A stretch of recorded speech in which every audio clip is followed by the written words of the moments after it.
ओम शांति। आज 15 मई 2026 साकार महावाक्य प्रातः मुरली। ओम शांति। बाबा कहउछंती मीठे बच्चे यही दुनिया श्मशान हेबाकू जाउछे, सेथिपाई एथिरे मन लगाओ नहीं। परिस्थान अर्थात स्वर्ग दुनिया को मने पकाओ। परिस्थान दिल्ली जोठी अच्छे सेठी हब राजधानी, लक्ष्मी नारायण को राजधानी परिस्थान तार नाम रहिबो। प्रश्न, तुमे गरीब पिला मानंक भली सौभाग्यशाली दुनिया रे केही भी नाहंती काहेकि?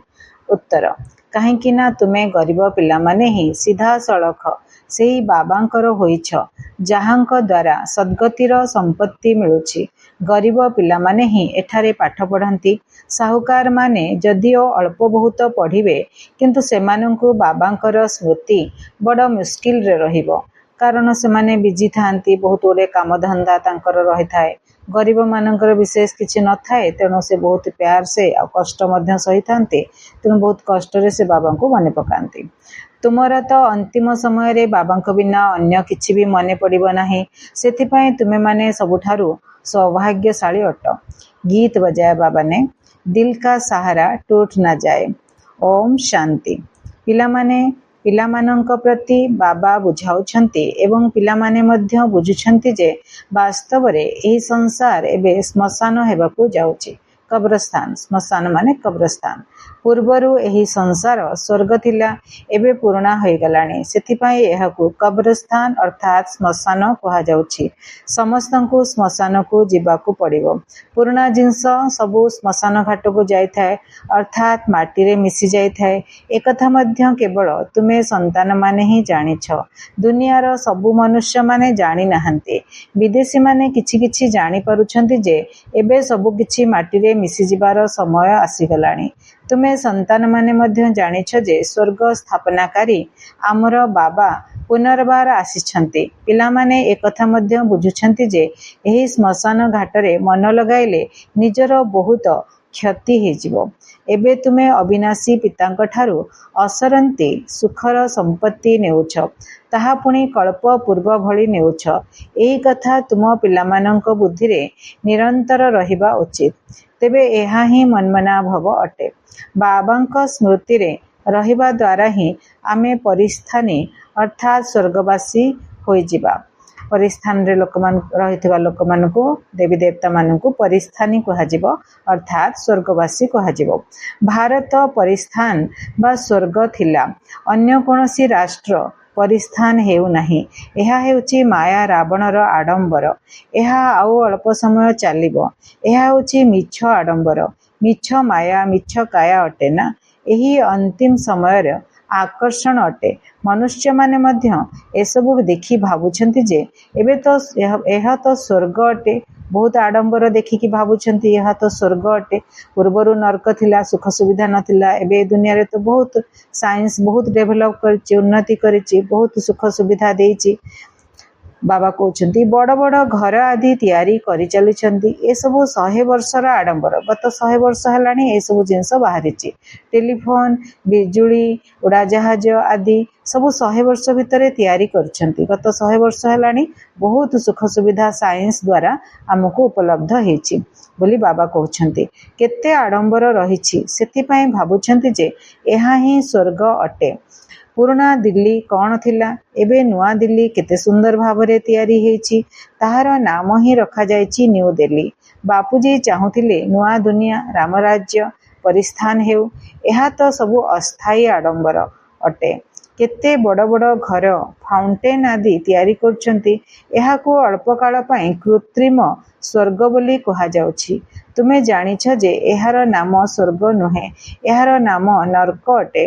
नरकर मध्य एक शो रहिछि। ए सबु अल्प कालर चाकचक्य अटे। ए सबु एबे ही समाप्त होई जिवो। एबे बाबा पिलामानंकु कहउछंती जे प्रथमतः शांति धाम को स्मरण कर। आमे जो घर को जिबा, आमे से घर को स्मरण करिबा। नील आकाश उपरे लाल लाल प्रकाश रो दुनिया, से लाल लाल प्रकाश रो दुनिया को ब्रह्मलोक किंबा परलोक बोली कहा जाए। काली रो मुरली रे कहिथिले निर्वाण धाम, शांति धाम, पवित्र धाम, ए सब नाम मध्य तार रहिछि। तो लाल लाल प्रकाशमय दुनिया रे शिव बाबा महाज्योति परम ज्योति अति सुंदर मनमोहक मनोरंजक शिव बाबा विराजमान अछंती। बिंदु रूपरे हीरा भली चमकुछंती। बुद्धि रूपी नेत्र रे आमे तांको देखिबा, जोग लगेबा, जोग करिबा, तांको सहित कनेक्शन जोड़िबा, आउ किछि गोटे संस्कार नबा, शांतिर संस्कार नबा, खुशीर संस्कार नबा। अच्छा, ओम शांति। सबु मनुष्य मात्र के शांति खोजुछंती। शांति केउठारु मिलिबो? एबे आमे जोग कले, ए जोग कले, ए भलिया जोग कले शांति मिलुछि बाबांक ठारू। से हेले शांतिर सागर। संकल्प करिबा, शांतिर सागरंक पाखरे बसिछि आ शांति नउछि, ताले शांति हमकु मिलि जिवो। एही प्रश्न सारा दुनिया पई अटे जे दुनिया रे एही प्रश्न सारा दुनिया पई अटे जे दुनिया रे शांति किपरि हेबो। मनुष्य माने एकथा जानी नहंती। मनुष्य माने एकथा जानी नहंती जे वास्तव रे आमे शांति धाम रो निवासी अटु। आमे आत्मा माने शांति धाम रे शांति रे रहितौ। निर्वाण धाम, परम धाम, ब्रह्मलोक, लाल प्रकाशमय दुनिया, आमे समस्ते शांति धाम रो निवासी अटु। शांति धाम रे शांति रे रहिथौ। पुणी एठाकू आसुचु अभिनय करिवा पई। एकथा मध्य तुमे माने जानिछ। एबे तुमे पुरुषार्थ करूच भाया शांतिधाम होई सुखधाम को जीवा पाए। प्रत्येकंकर बुद्धि रे अछि जे आमे आत्मा माने निजर घर शांतिधाम को जीवु। एटा हला विश्व ग्लोब पांच तत्वर दुनिया। एठी मनीष शरीर एठी अवेलेबल अछि। तापरे आमे मनीष शरीर को एठी त्याग करिकरी आमे शांतिधाम को जीवा शेष रे खेल शेष होला बेलको वर्तमान आमे जोग लगेवा पाई शरीर को एठी छाड़ी दे कि मु आत्मा ऊपर को जाउची, बिंदु रूपरे जाउची, नील आकाश रे जाउची, सूर्य चंद्र तारा को पारी करी करी जाउची, शांति धाम को जाउची, शांतिर सागरं को पख को जाउची, लाल लाल प्रकाशमय दुनिया को जाउची। लाल लाल प्रकाशमय दुनिया रे शिव बाबा महाज्योति परम ज्योति को दर्शन करूची। आउ तांकोठू बहुत शांतिर किरण प्राप्त करूची। अथय शांति, सुखमय शांति प्राप्त होची। एटा हला राजयोग। शांति मिली जीव ए भलिया राजयोग कले। एठारे तो शांति ही नाही। एहा हेउची ही दुखधाम। सत्ययुग पवित्र दुनिया, कलियुग पतित दुनिया। तुमे माने ए सब कथा को एबे ही बुझुच। दुनियार मनुष्य तो किछि भी जानि नहंती। तुम बुद्धि रे आसुछि जे बेहद्र बाबा आमको सृष्टि चक्रर आदि मध्य अंत एहार रहस्य बुझाउछंती। बेहद्र बाबा अनलिमिटेड संतान मानकर बाबा। दुनिया रे जेते मनुष्य आत्मा अछंती, जे कोनोसी जाति धर्मर सबु मनुष्य आत्मा मानकर से बाबा। से आमको सृष्टिर आदि मध्य अंत एहार रहस्य बुझाउछंती। पुणी किपरि धर्मस्थापक माने आसी धर्म स्थापन करुछंती ताहा मध्य बुझाउछंती। वर्तमान सृष्टि रे असंख्य मनुष्य रहिछंती। भारत रे मध्य बहुत जनसंख्या रहिछंती। भारत रे मध्य बहुत मनुष्य रहिछंती। भारत स्वर्ग थिला बेले बहुत धनशाली थिला। से समय अन्य कोनोसी धर्म नथिला। आ भारतर जनसंख्या मध्य देवी देवतांकर संख्या मध्य बहुत कम थिला। तुम संतान मानकु प्रतिदिन ज्ञान द्वारा सतेज करा जाउची। बाबा सबुदिन हमको ज्ञान मुरली सुनाउचंती। बाबा एवं संपत्ति को माने पकाओ, बाबा को माने पकाओ, आ शांतिर संपत्ति को माने पकाओ, खुशीर संपत्ति को माने पकाओ, प्यार संपत्ति को माने पकाओ। भविष्यत रे स्वर्ग आसिले तो वैकुंठ देबे। वर्तमान प्यार, शांति, सुख ए सब बड़ बड़ संपत्ति। भक्ति मार्ग रे मध्य एही कथा चली आसुची। सर्वदा ऊपर को आंगुली देखै थांती जे परमात्मा को माने पकाओ, कारण परमात्मा अथवा अल्लाह सेठारे अछंती। सेठी अछंती माने ब्रह्मलोक रे अछंती, सातवें आसमान पर अछंती, परम धाम रे अछंती, नील आकाश ऊपर अछंती। किंतु एमिति स्मरण करिबा द्वारा किछि भी हेबो नाही। से माने एकथा मध्य जानि नाहंती जे स्मरण करिबा द्वारा कोन फायदा हेबो, तांको सहित हमर कोन संबंध अछि। किछि हेले जानि नाहंती। जदि आमे भाबिबा जे मो मोर पिता परम पिता शिव बाबांक सहित मिसिबाकू जाउची, जे कि शांतिर सागर, जे कि ब्रह्मलोक रे रहउचंती, ताहाले मते आउ मु बसिछु तांक पाखरे। मो आत्मा बिंदु रूपरे, से बिंदु रूपरे दि जण आमना सामने रे बसिछ। आउ मु तांकोठो शांतिर किरण नउची, बहुत शांतिर किरण नउची, अथ शांतिर किरण, अथ सुखमय शांतिर किरण नउची। ଏଭଳିଆ ଶାନ୍ତିରେ ବସିକି 1 ମିନିଟ୍ 2 ମିନିଟ୍ ଭାବିବା ତ ବହୁତ ଶାନ୍ତିର ଅନୁଭବ କରିବା। ଆଉ ଯେତେ ଆମେ ପ୍ରତିଦିନ ଏହାର ଅଭ୍ୟାସ କରିବା ତ କ୍ରୋଧୀ ବ୍ୟକ୍ତି ମଧ୍ୟ ଶାନ୍ତ ହେଇଯିବ। ଦୁଃଖ ସମୟରେ ଡାକିଥାନ୍ତି, ହେ ରାମ, ଆତ୍ମା ହିଁ ସ୍ମରଣ କରିଥାଏ। କିନ୍ତୁ ସେମାନେ ଏକଥା ଜାଣିନାହାନ୍ତି ଯେ ସୁଖ ଶାନ୍ତି କାହାକୁ କୁହାଯାଏ। ତୁମ ବୁଦ୍ଧିରେ ଆସୁଛି ଯେ ଆମେ ସବୁ ଏକ ବାବାଙ୍କର ସନ୍ତାନ ଅଟୁ, ତେବେ ପୁଣି ଦୁଃଖ କାହିଁକି ହେଉଛି? ବେହଦ୍ର ବାବାଙ୍କଠାରୁ ସର୍ବଦା ସୁଖର ସମ୍ପତ୍ତି ମିଳିବା ଉଚିତ। ଏକଥା ଚିତ୍ରରେ ମଧ୍ୟ ସ୍ପଷ୍ଟ ଭାବେ ରହିଛି ଯେ ଭଗବାନ ହେଉଛନ୍ତି ସ୍ୱର୍ଗର ସ୍ଥାପନକର୍ତ୍ତା। ଯିଏ ସ୍ୱର୍ଗର ରଚୟିତା ଈଶ୍ୱର ପିତା ଅଟନ୍ତି, ସେ ଭାରତକୁ ହିଁ ଆସୁଛନ୍ତି। ଏକଥା କିନ୍ତୁ କେହି ବି ବୁଝୁନାହାନ୍ତି। ଦେବୀ ଦେବତା ଧର୍ମର ସ୍ଥାପନା ନିଶ୍ଚୟ ସଙ୍ଗମରେ ହିଁ ହେବ। ସତ୍ୟଯୁଗରେ କିପରି ହେବ? ସେ ଦୁନିଆଟାକୁ ଆଣିବାକୁ ପଡ଼ିବ। ବର୍ତ୍ତମାନ ସେ ଦୁନିଆ ନାହିଁ, ଆଉ ସେ ଦୁନିଆ ତ ବାବା ନେଇ ଆସିବେ। କିନ୍ତୁ ଦେବୀ ଦେବତା ଆମେ ବନିଲେ ସିନା। ବାବା ଆମକୁ ମୁରଲୀ ଦ୍ୱାରା ପାଠ ପଢ଼ଉଛନ୍ତି, ଯୁକ୍ତି ବତଉଛନ୍ତି, ସତ୍ୟଜ୍ଞାନ ଦେଉଛନ୍ତି, ଏନକରେଜ କରୁଛନ୍ତି। ତାପରେ ଆମେ ନିଜକୁ ପରିବର୍ତ୍ତନ କରୁଛେ, ମାନେ ମନୁଷ୍ୟରୁ ଦେବତା ହେବା ପାଇଁ ଗୁଣ ଧାରଣ କରିବାକୁ ପଡ଼ିବ, ପବିତ୍ର ହେବାକୁ ପଡ଼ିବ। ଏସବୁ ଜିନିଷ ଆମେ ଧାରଣ କରୁଛେ। ଧାରଣ କଲା ପରେ ଆମେ ତାପରେ ସତ୍ୟଯୁଗକୁ ଯିବା ପାଇଁ ଯୋଗ୍ୟ ହେଇଯିବା। ତାପରେ ବାବା କହୁଛନ୍ତି, କିନ୍ତୁ ଏକଥା ଅନ୍ୟ ଧର୍ମାବଲମ୍ବୀ ମାନେ ଜାଣିନାହାନ୍ତି। ବାବା ହିଁ ଜ୍ଞାନର ସାଗର ଅଟନ୍ତି। ତେଣୁ ଏହି କଥା ବୁଝାଉଛନ୍ତି ଯେ ଆଦି ସନାତନ ଦେବୀ ଦେବତା ଧର୍ମ କିପରି ସ୍ଥାପନ ହେଲା। ସତ୍ୟଯୁଗର ଆୟୁଷ ଲକ୍ଷ ଲକ୍ଷ ବର୍ଷ କହିବା ଦ୍ୱାରା ସ୍ୱର୍ଗକୁ ବହୁତ ଦୂରକୁ ନେଇଯାଇଛନ୍ତି। ତୁମେ ସନ୍ତାନମାନଙ୍କୁ ଚିତ୍ର ଉପରେ ହିଁ ବୁଝାଇବାକୁ ହେବ। ଭାରତରେ ଏହି ଲକ୍ଷ୍ମୀନାରାୟଣଙ୍କର ରାଜ୍ୟ ଥିଲା। ଏମାନେ କିପରି କେବେ ଏହି ରାଜ୍ୟ ପାଇଥିଲେ ଏହି କଥା କେହି ଜାଣିନାହାନ୍ତି। ଏମାନେ କିପରି ପାଇଥିଲେ, କେବେ ପାଇଥିଲେ? କିପରି ପାଇଥିଲେ ମାନେ ଆମେ ଏବେ ଜାଣିଲେ ଯେ ସେମାନେ ରାଜଯୋଗ କରି ପାଇଥିଲେ। କେବେ ପାଇଥିଲେ ମାନେ ସେମାନେ ସଙ୍ଗମ ଯୁଗରେ ପାଇଥିଲେ।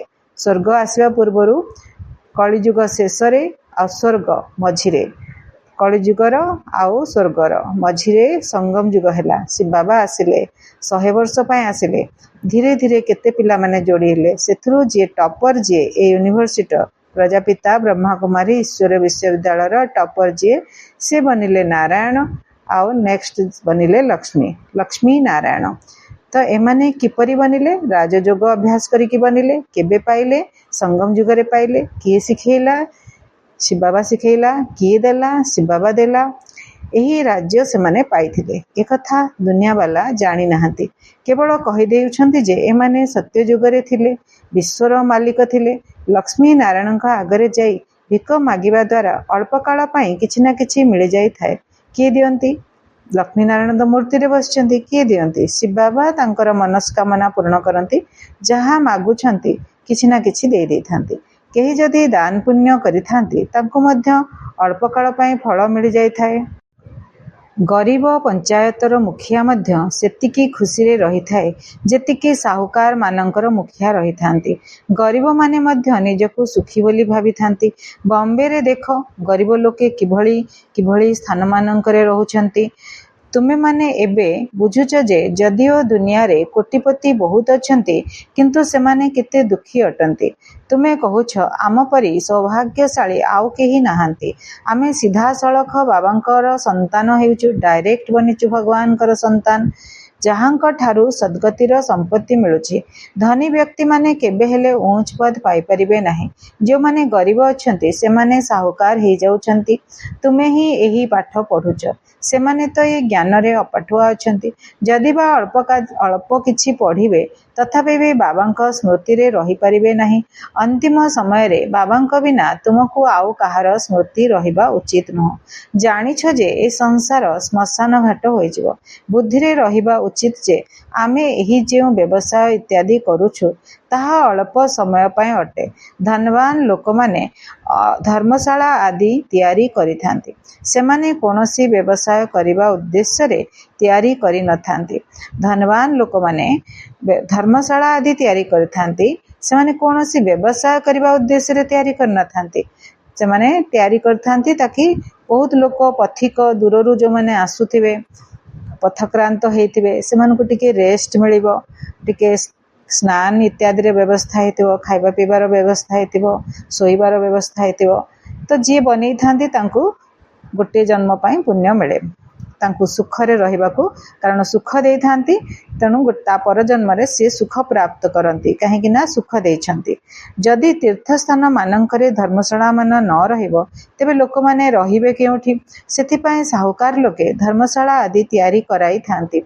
एपरि नुहे जे धर्मशाला को व्यापारी लोक माने आसी व्यापार करिवे, तीर्थस्थान मानकरे ही धर्मशाला तैयारी करा जाय थाए। वर्तमान तुमर सेवा केन्द्र ही सबुठारु बड़ तीर्थस्थान अटे। जेउठी जेउठी तुमर सेवा केन्द्र अछि ताहा सबुठारु बड़ तीर्थ अटे, जेउठारु मनुष्य मानकु सुख शांति मिलुछि। तुमर एही गीता पाठशाला बहुत बड़ अटे। एही ज्ञान तुमर रोजगार पंथा अटे। वर्तमान आम जो पाठ पढ़ुचे ए पाठ है आमर रोजगार पंथा दौची, आमको सोर्स ऑफ इनकम दौची। आमे आसंता 21 जन्म पर्यंत आमे रोजगार करचे, बाबा याद रे रोचे, बहुत पुण्य काम करुचे, बाबा याद रे रही बाबा श्रीमत रे चलिकी पवित्र रही दिव्य गुण धारण करी जिते आम रेडी हो जाऊे आमको 21 जन्म पाए 2500 वर्ष पाए राज्य भाग्य मिलुची। प्रथमे सूर्यवंशी तापरे चंद्रवंशी। तो जहा द्वारा तुमर बहुत आमदानी होची, इनकम बहुत होची, माने 2500 वर्षर सुख आमे प्राप्त करुचे। तुम संतान मानक पई एहा एक धर्मशाला, एहा सबुठारु बड़ तीर्थ अटे। तुमे अविनाशी पितांक ठारू अविनाशी संपत्ति नेउछ, एहा ठारू बड़ तीर्थ आउ किछि नाही। भक्ति मार्ग रे तीर्थयात्रा करिबा द्वारा तुमको किछि प्राप्ति होई न थाए, एकथा मध्य तुमे ही बुझुच। भक्त लोक माने बहुत प्रेमर सहित मंदिर रु चरणामृत नहीं थांती, भाविथांती जे एहा द्वारा आमर हृदय पवित्र होइजिवो, किंतु ताहा तो पानी अटे। एठारे तो बाबा कहउछंती मते स्मरण कर तेबे संपत्ति मिलिवो। एबे अविनाशी बाबांक ठारू तुमको अविनाशी ज्ञान रत्नर संपत्ति मिलुछि। प्रायतः भक्त माने शंकर पाखकू जाइथांती, भाविथांती जे अमरनाथ पार्वती को अमर कथा शुणाइथिले, सेथिपाई कहिछंती भरी दियो झोली, मुणी भरी दियो, बुद्धि रूपी मणि भरी दियो। एबे तुमे भरी दियो झोली, भक्त माने जेतले कहउथांती कानी देखांती, गामुछा देखांती, कहती झोली भरी दियो, बैग भरी दियो, धन संपत्ति रे भरी दियो। किंतु एबे तार अर्थ आमे बुझुचे भरी दियो झोली माने बुद्धि रे ज्ञान भरी दियो, बुद्धि रे शांति भरी दियो। बाबांकर अशेष दया कृपा करुणा आमर बुद्धि रूपी मणि रे आसी जाउची। एबे तुमे अविनाशी ज्ञान रत्न द्वारा निजर झूला भरुच, माने बुद्धि रूपी मुनि को भरुच। बाकी अमरनाथ कौन जनकू बसी कथा सुनाइबे कि? निश्चित बहुत संख्यक आत्मा माननकु सुनाइथिबे एवं ताहा मध्य एही मृत्यु लोकरे ही सुनाइथिबे। सूक्ष्म बतन रे तो कथा सुनाइबार कोनोसी आवश्यकता नाही। एही स्थूल बतन रे जहा काम हबा कथा हबो। सूक्ष्म बतन रे फरिश्ता माननकर दुनिया, सूक्ष्म दुनिया, हाड़ मांस नाही, तेणु सेही केही काहाकू सेठारे कथा सुनाइबार नाही। आ सूक्ष्म बतन बासी शंकर सेठी जनकू कौन ज्ञान शुणेबे? केबे नुहे। अनेक आत्मा मानकू ज्ञान शुणेबे। तो अमरनाथ हेले शिव बाबा, अमर कथा शुणाउछंती माने मुरली शुणाउछंती। काहाकू शुणाउछंती? पार्वती मानकू शुणाउछंती। तो आमे शुणिला वाला समस्ते हेले आमे पार्वती, भाई माने भी पार्वती, भौणी माने मध्य पार्वती। तो आमे समस्ते पार्वती माने अमरनाथ बाबांग ठारू अमरपुरी जीवा पाई, अमर बनिया पाई आमे अमर कथा शुणुचे, माने मुरली शुणुचे। तो बाबा कहउछंती अनेक तीर्थस्थान मान तैयारी करछंती, सेठाको साधु संत महात्मा आदि ढेर जाइथांती। अमरनाथ यात्रा रे लक्ष लक्ष लोक जाउछंती। अमरनाथ अछि वर्षकु थरे श्रावण मास रे प्राय लोक माने सेठिक जाइथांती।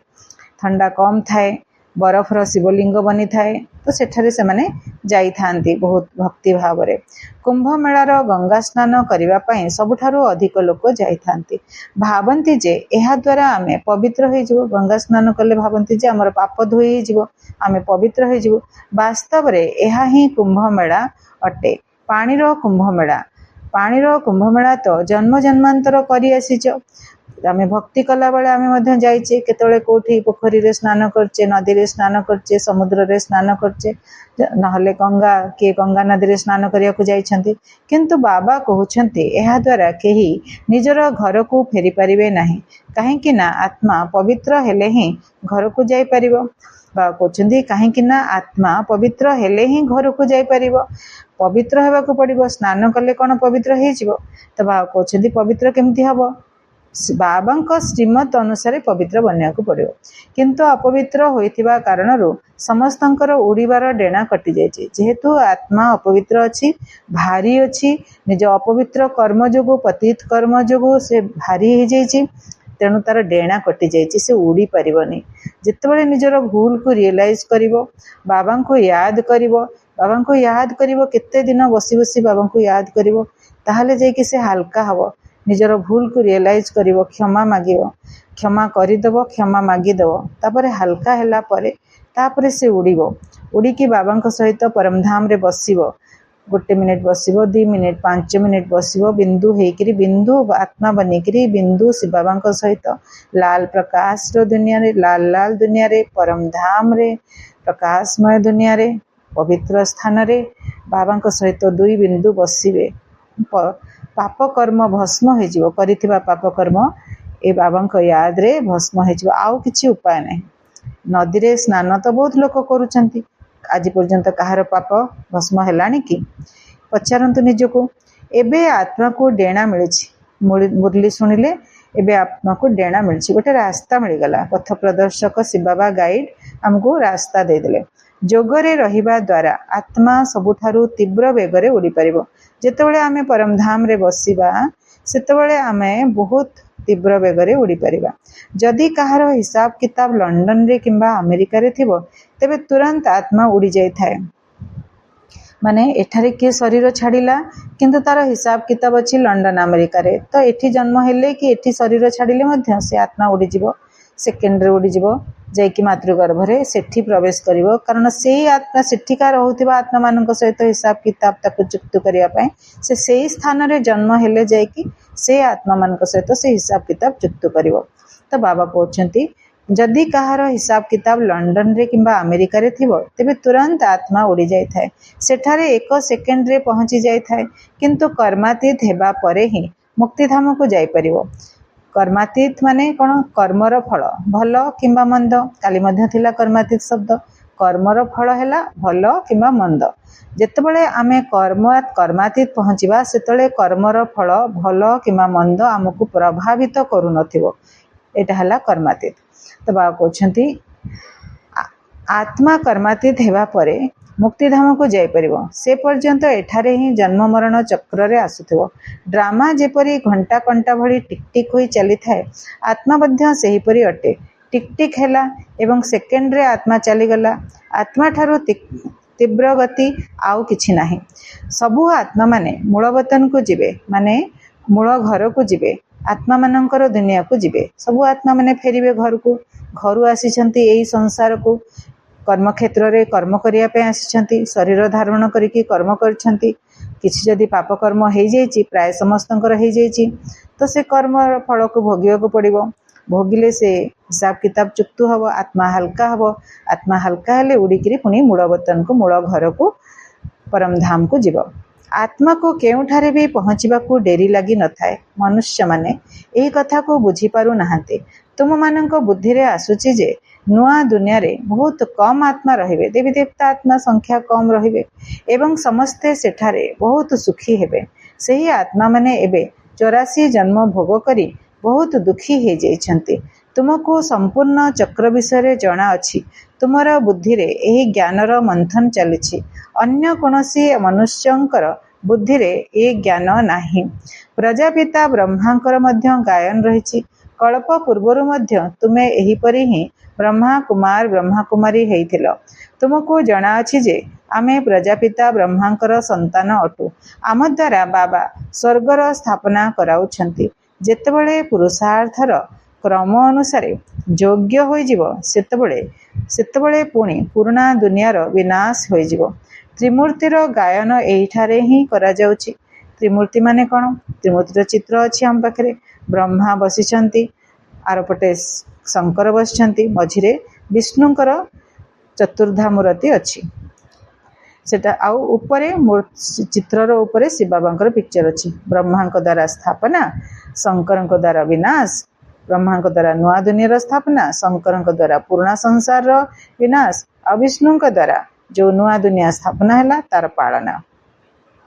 सेथिरे शिवं को दर्शाई न थांती। कहा जाए ब्रह्मा द्वारा स्थापना किए कराउछंती?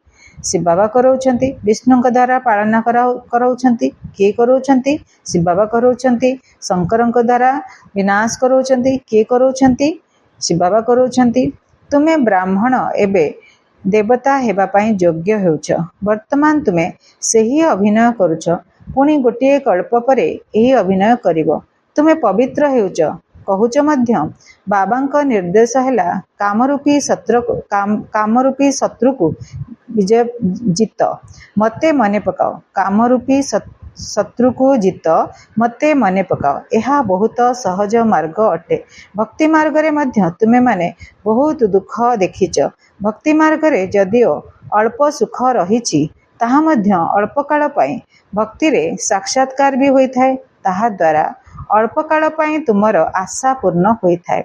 तुमको जेउ साक्षात्कार हेउछि ताहा मध्य मु ही कराउछि। भक्ति जहा को करुचे सी हेले मूर्ति। मूर्ति हेले माने जड़। तेणु जड़ मूर्ति आमको साक्षात्कार करोनी। भावना अच्छी आम मानकर, भक्त मानकर भावना अच्छी, तो से भावनार भड़ा शिव बाबा देवे, कारण सी चैतन्य रे अछंती। तेणु आमे डाकुचे जेहेतु भगवान को डाकुचे, जदिओ भगवान आसी नाहंती, शिव बाबा आमे भक्ति कलाळे आम जीवन रे आसी नाहंती, आमे तांको चिन्हिने, किंतु सी तो आमको चिन्हुछंती। छोट पिला जन्म हेतिबो, सी तो बापा मां को चिन्हि पारिबनी केबे हेले, किंतु बापा मां तो ताको चिन्हुछंती ना। सेपरी शिव बाबा भक्त मान को चिन्हुछंती कि मोर बच्चा एते प्यार से डाकुची मते, तेणुकरी सी ताको से जहा मागुची सी ताको दे दउछंती। तुमको जो साक्षात्कार हेउची ताहा मध्य मु ही कराउची। यह सबू ड्रामा रे निर्धारित रही। जहाँ सेकेंड परे सेकेंड बीतीगला ताहा ड्रामा अनुसार हेउची। एपरी कहू नाहंती जे वर्तमान ही सूट हैला ना, यह तो अनादि पूर्व प्रस्तुत ड्रामा अटे। रेडीमेड अच्छी, रेडीमेड ड्रामा अटे। जेते भी अभिनेता अछंती समस्तंकर अभिनय अविनाशी अटे। केही भी मोक्ष प्राप्त करू नाहंती। घर को जाउछंती, मोक्ष प्राप्त करू नाहंती माने कोन? घर को जाउछंती, एई दुनिया रु सेई दुनिया को जाउछंती। ए मनीष मानक दुनिया रु आत्मा मानक दुनिया को जाउछंती। सेठी बसिला बेले आत्मा पूरा पूरी आत्मा रे जहाँ भी लेप छेप लगे जे से सब डिलीट हो जाउची। आत्मा पुणी फ्रेश एकदम न्यू हो जाउची। तो एकदम न्यू आत्मा पुणी तल को आसुछंती, पुणी सुख भोगुछंती। सुख भोगिला समय रे बहुत वर्ष बीतीगला परे तापरे किछि ना किछि पापकर्म तांको द्वारा हो जाउची। किए अधिक पापकर्म कर दउछंती, आमे संसार रे देखुचे कि बहुत अधिक पापकर्म कर दउछंती, किए कम पाप करूछंती। तेणु करी पुणी जेतळे आहुरी पाप हेई चलची, समय बीती चलीची, एमती करी करी कल्प पूरा हो जाउची। सत्य त्रेता जुगरे तो कहीं पापकर्म करेनि, द्वापर कली जुगरे पापकर्म करेंगे। सत्य त्रेता द्वापर होगला, द्वापर कली जुगरे किछि ना किछि जहाँ विकर्म होउची से विकर्मर सजा खाइला परे आत्मा मोक्ष हो जाउची, मुक्त हो जाउची। तो ऊपर को जाउची। जेतळे विकर्म करूछंती जानि पारु नाहंती, जेतळे सजा खाउछंती कष्ट होउची, तेणु भाबुछंती मोक्ष हो गले भलो हंता भाबुछंती। तो से माने मुक्त अवस्था जाइके ऊपर बहुत वर्ष बसी जाउछंती। से भितरे आत्मा भितरे जहाँ भी अच्छी लेप छेप जहाँ भी लगी इम्प्रेशन जहाँ अच्छी से सब डिलीट हो जाउची। आत्मा एकदम संपूर्ण न्यू हो जाउची, नुआ हो जाउची। तापरे तल को आसुछंती, पुणी पाठ बजाउछंती। यह रिपीट होची। तेणु अविनाशी, अविनाशी माने रिपीट होची। विनाश नाही, आत्मार विनाश नाही। तो केही भी मोक्ष प्राप्त करू नाहंती। सन्यासी माने कहउछंती आमे लीन हो जाउछु। बाबा बुझाउछंती जे तुमे अविनाशी आत्मा अट, आत्मा बिंदु अट। एते छोट बिंदु रे 84 जन्मर अभिनय निर्धारित होई रहिछि। एही चक्र घुरी चलीछि। जेउ माने प्रथमे प्रथमे 84 करी अभिनय करबाको आसुछंती सेई माने ही 84 जन्म नेउछंती। सत्य युगरे जे आसीबे से 84 जन्म नेबे। समस्ते तो 84 जन्म नहीं पारिबे नहीं। ତୁମ ବ୍ୟତୀତ ଅନ୍ୟ କାହାର ବୁଦ୍ଧିରେ ଏହି ଜ୍ଞାନ ନାହିଁ। ଜ୍ଞାନର ସାଗର ଏକମାତ୍ର ବାବା ହିଁ ଅଟନ୍ତି। ତୁମେ ଜାଣିଛ ଯେ ଆମେ ବାବାଙ୍କଠାରୁ ସମ୍ପତ୍ତି ନେଉଛୁ। ବାବା ଆମକୁ ପତିତରୁ ପାବନ କରାଉଛନ୍ତି। ଯିଏ ସୁଖ ଏବଂ ଶାନ୍ତିର ସମ୍ପତ୍ତି ଦେଉଛନ୍ତି, ସତ୍ୟଯୁଗରେ ଦୁଃଖର ଚିହ୍ନବର୍ଣ୍ଣ ରହିବ ନାହିଁ। ବାବା କହୁଛନ୍ତି, ଆୟୁଷ୍ମାନ ଭବ, ଧନବାନ ଭବ। ଭଗବାନ ଅଛନ୍ତି, ସେ ଆମର ଆୟୁଷ ବଡ଼ ଆୟୁ ବନିବା ପାଇଁ ଆମକୁ ବରଦାନ ଦେଉଛନ୍ତି। ଧନବାନ ବନିବା, ସତ୍ୟଯୁଗରେ ବହୁତ ଧନବାନ ବନିବା। ସତ୍ୟଯୁଗରେ ଆୟୁଷ ମଧ୍ୟ 150 ପାଖାପାଖି ବର୍ଷ ରହିବ। ନିବୃତ୍ତି ମାର୍ଗୀ ମାନେ ଏହିପରି ଆଶୀର୍ବାଦ ଦେଇପାରିବେନି। ଗୋଟେ ହେଲା ପ୍ରବୃତ୍ତି ମାର୍ଗ, ପରିବାରରେ ରହିଲା ବାଲା, ଆଉ ଗୋଟେ ହେଲା ନିବୃତ୍ତି ମାର୍ଗ, ଯେଉଁମାନେ ସାଧୁ ସନ୍ନ୍ୟାସୀ। ସେମାନେ ଘର ଛାଡ଼ିଲେ, ପିତା ମାତା ସ୍ତ୍ରୀ ପିଲା ସମସ୍ତଙ୍କୁ, ଭାଇ ଭଉଣୀ ସମସ୍ତଙ୍କୁ ଛାଡ଼ିଲେ। ତେଣୁ ସେମାନେ ସଂସାରରୁ ନିବୃତ୍ତ ହୋଇଗଲେ। ସିଏ ହେଲେ ନିବୃତ୍ତି ମାର୍ଗ। ଆଉ ଆମେମାନେ ହେଲେ ପ୍ରବୃତ୍ତି ମାର୍ଗ, ଯେଉଁମାନେ ଆମେ ପରିବାରରେ ରହୁଛେ।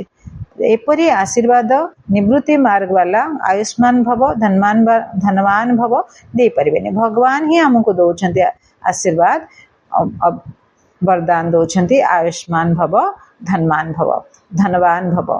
ତ ବାବା କହୁଛନ୍ତି, ତୁମ ସନ୍ତାନମାନଙ୍କୁ ବାବାଙ୍କ ଠାରୁ ସମ୍ପତ୍ତି ମିଳୁଛି। ସତ୍ୟଯୁଗ ତ୍ରେତାଯୁଗ ହେଲା ସୁଖଧାମ। ପୁଣି ଦୁଃଖ କିପରି ପାଉଛନ୍ତି, ଏକଥା ମଧ୍ୟ କେହି ବି ଜାଣିନାହାନ୍ତି। ଦେବତାମାନେ କିପରି ବାମ ମାର୍ଗକୁ ଯାଉଛନ୍ତି, ତାର ଚିହ୍ନ ମଧ୍ୟ ରହିଛି। ଜଗନ୍ନାଥ ପୁରୀରେ ଦେବତାମାନଙ୍କ ଚିତ୍ରରେ ମୁକୁଟ ଆଦି ପିନ୍ଧିଥିବାର ଦେଖାଯାଇଛି। ପୁଣି ବିକାରୀ ଚିତ୍ର ମଧ୍ୟ ତିଆରି କରିଛନ୍ତି। ସେଥିପାଇଁ ତାଙ୍କର ମୂର୍ତ୍ତି ମଧ୍ୟ କଳା କରିଛ। ବାବା କହୁଛନ୍ତି, ବାମ ମାର୍ଗକୁ ଗଲେ, ଓଲଟା ରାସ୍ତାରେ ଚାଲିଲେ ଦେବତାମାନେ ସତ୍ୟ ତ୍ରେତା ଯୁଗରେ ପବିତ୍ର ଥିଲେ। ପବିତ୍ରତାର ଧର୍ମ ପାଳନ କରୁଥିଲେ। ଶାରୀରିକ ସମ୍ବନ୍ଧ, ଶାରୀରିକ ସମ୍ଭୋଗ କ୍ରିୟା ଆପସରେ ନଥିଲା, ସ୍ତ୍ରୀ ପୁରୁଷଙ୍କ ମଧ୍ୟରେ ନଥିଲା। ତାପରେ ଦ୍ୱାପର ଯୁଗକୁ ଓହ୍ଲେଇଲେ ଯେତେବେଳେ, ବାମ ମାର୍ଗ ତାକୁ କୁହାଗଲା, କାରଣ ସେମାନେ ଶାରୀରିକ ସମ୍ବନ୍ଧ ବନେଇଲେ। ତାର ଚିହ୍ନ ମଧ୍ୟ ରହିଛି ଜଗନ୍ନାଥ ପୁରୀର ମନ୍ଦିରରେ। ତ ସେ ମନ୍ଦିରରେ କ'ଣ ଚିତ୍ର ଅଛି? ଦେବୀ ଦେବତାମାନେ ଅଛନ୍ତି, ମୁଣ୍ଡରେ ମୁକୁଟ ପିନ୍ଧୁଛନ୍ତି, ଛୋଟ ବଡ଼ ପିଲା ସମସ୍ତେ ଅଛନ୍ତି।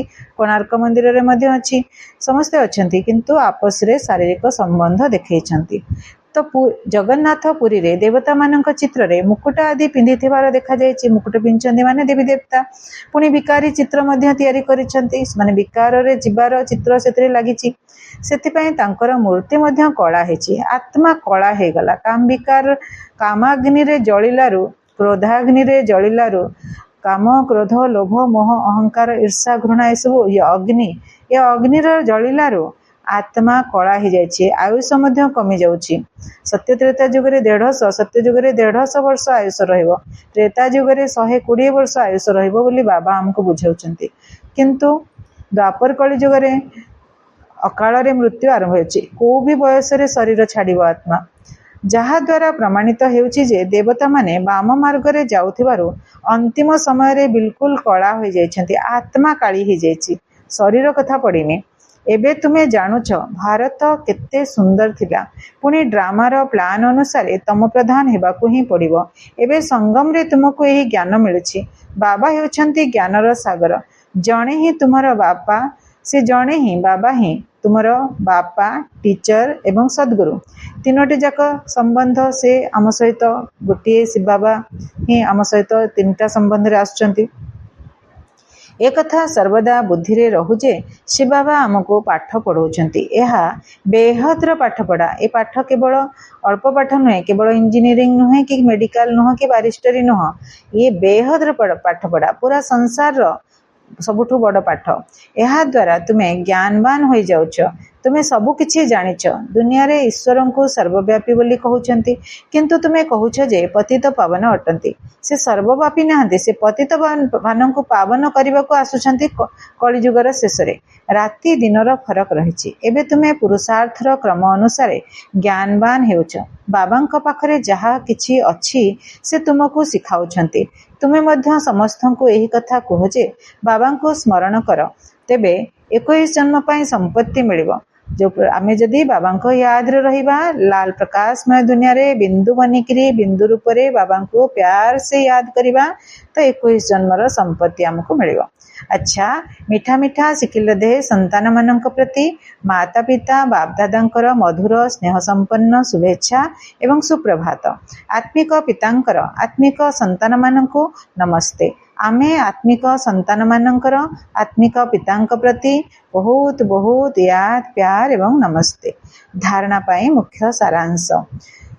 ନିଜେ ସତେଜ ରହିବା ସହିତ ଅନ୍ୟମାନଙ୍କୁ ସତେଜ ଅର୍ଥାତ୍ ଉତ୍ସାହିତ କରିବା ପାଇଁ ବାବା ଏବଂ ତାଙ୍କର ସମ୍ପତ୍ତିର ସ୍ମୃତିରେ ରହିବାକୁ ହେବ ଏବଂ ସମସ୍ତଙ୍କୁ ବାବାଙ୍କର ସ୍ମୃତିରେ ରହିବାକୁ ମନେ ପକାଇ ଦେବାକୁ ହେବ। ଏହି ପୁରୁଣା ଦୁନିଆ ସହିତ ଅଥବା ଶ୍ମଶାନ ସହିତ ମନ ଲଗାଇବାର ନାହିଁ। ଶାନ୍ତିଧାମ ଏବଂ ସୁଖଧାମକୁ ମନେ ପକାଇବାକୁ ହେବ। ନିଜକୁ ଦେବତା ହେବାର ଯୋଗ୍ୟ କରିବାକୁ ପଡ଼ିବ। ବାବା ଗୋଟେ ବରଦାନ ଦଉଛନ୍ତି ଆଜି। ଈଶ୍ୱରୀୟ ଅଥରିଟି ଅର୍ଥାତ୍ ଅଧିକାରୀ ପଣିଆ ଦ୍ୱାରା ସଂକଳ୍ପ ବା ବୁଦ୍ଧିକୁ ନିର୍ଦ୍ଦେଶ ଅନୁସାରେ ଚଲାଉଥିବା ମାଷ୍ଟର ସର୍ବଶକ୍ତିମାନ ଭବ। ଯେପରି ସ୍ଥୂଳ ହାତ ଗୋଡ଼କୁ ଅତି ସହଜ ଭାବରେ ଯେପରି ଇଚ୍ଛା ସେପରି ଚଲାଇ ପାରୁଛ ବା କର୍ମରେ ଲଗାଇ ପାରୁଛ, ସେହିପରି ନିଜର ବୁଦ୍ଧିକୁ ମଧ୍ୟ ଯେଉଁଠାରେ ଇଚ୍ଛା ସେହିଠାରେ ଲଗାଇ ପାରୁଥିବ, ତେବେ କୁହାଯିବ ଈଶ୍ୱରୀୟ ଅଧିକାରୀ ପଣିଆ। ଯେପରି ବାଣୀରେ ଆସିବା ଅର୍ଥାତ୍ କଥାବାର୍ତ୍ତା କରିବା ସହଜ ଅଟେ, ସେହିପରି ବାଣୀଠାରୁ ଊର୍ଦ୍ଧ୍ୱକୁ ଯିବା ଅର୍ଥାତ୍ ମୌନ ରହିବା ମଧ୍ୟ ସେତିକି ସହଜ ଅନୁଭବ ହେଉ। ଏହି ଅଭ୍ୟାସ ଦ୍ୱାରା ହିଁ ସାକ୍ଷାତକାର ମୂରତ ହୋଇଯିବ। ତେଣୁ ଏବେ ଏହି ଅଭ୍ୟାସକୁ ସହଜ ଏବଂ ନିରନ୍ତର କରିଦିଅ। ତେବେ କୁହାଯିବ ମାଷ୍ଟର ସର୍ବଶକ୍ତିମାନ ଆତ୍ମା। ବାବା ସ୍ଲୋଗାନ ଗୋଟେ ଦଉଛନ୍ତି, ଯଦି ନିଜର ସ୍ୱସ୍ଥିତି ଶକ୍ତିଶାଳୀ ଥିବ ତେବେ ପରିସ୍ଥିତି ତା ଆଗରେ କିଛି ବି ନୁହଁ। ଯଦି ନିଜର ସ୍ୱସ୍ଥିତି ଶକ୍ତିଶାଳୀ ଥିବ ତେବେ ପରିସ୍ଥିତି ତା ଆଗରେ କିଛି ବି ନୁହଁ। ये अव्यक्ति सारे हैं। सर्वदा अचल अटल एवं एकର ସ୍ଥିତିର ଅନୁଭବ କର।